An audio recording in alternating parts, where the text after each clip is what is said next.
what you forget is you have to pick a pediatrician. Once your baby is born, your OB doctor is not responsible for your baby. The baby will have a separate doctor, and that is called a pediatrician. So if you pick out your pediatrician before you come in, you have an opportunity to figure out what is important to you in a pediatrician. And that's what I want to talk about today. I'm going to give you guys some things to think about. There are going to be many more topics that are important to you guys. I just encourage you to research, but here are some of the ones that I think are important. First is the gender of your pediatrician. For me, my girls got to an age where they didn't want to see a boy doctor anymore. And in hindsight, I probably would have started with a female pediatrician, just for that reason. Both of them are great. I love both of them, but I was a little sad to have to move my kids to a different pediatrician.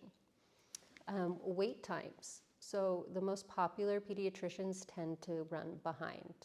They're the ones that sit there and talk to you. They're the ones that will interact with your kid. Take as long as you need to feel comfortable, and that is great for a pediatrician to do, but you have to be willing to wait. So I'm talking you have an appointment, 30, 45 minutes to an hour. If you're okay with that, then by all means do that, but for some people that's a deal breaker.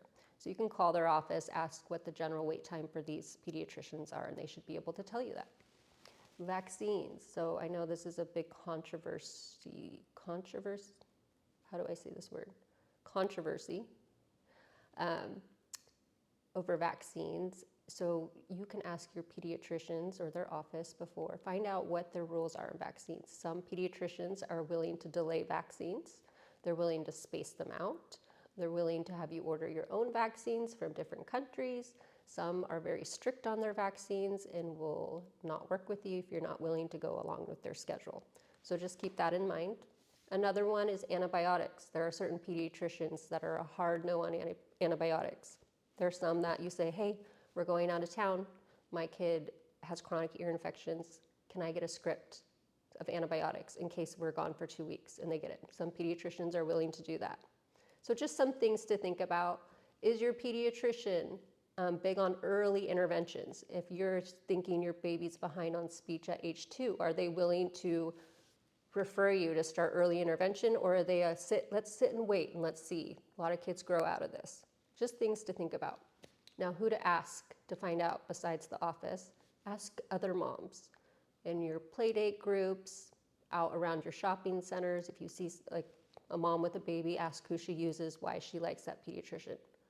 Also, if you're in the same boat as many of people are where you haven't picked out a pediatrician, ask your nurse. Do they recommend any pediatrician? Who is the most popular pediatrician and why?